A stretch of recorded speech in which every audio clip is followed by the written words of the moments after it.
Huele bien.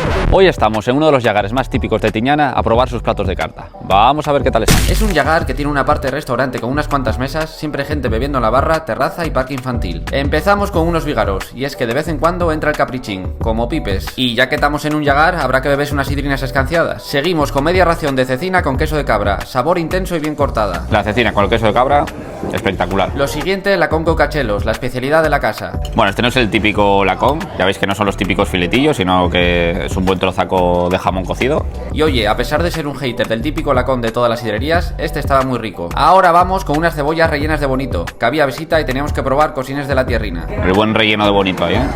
Muy jugosa la cebolla, con el bonito muy rico, calentita, muy bien. Vamos, un platín para repetir. Para cerrar la fartucada, un arroz con rabo de vaca y setas. Esto que veis son 2 raciones y la verdad que el arroz estaba bien hecho. Está muy bueno el arroz, quizás un poquito salado. Y con todo lo anterior nos costó terminarlo, pero se pudo. Y para el postre siempre hay hueco, un sorbete de limón que parece que viene del mismísimo trópico y un mantecado de Peñasanta que ya veis que viene bien mullidito. Y también cayó un cafetín de pota para terminar. El precio de todo es de 140 euros para 4 personas. Un buen llagar para ir a comer, con sidra propia, zona infantil, merendero, aparcamiento y personal muy majete. Su nombre es el Llagar de Quelo y le doy una puntuación de 8 bigotines y medio.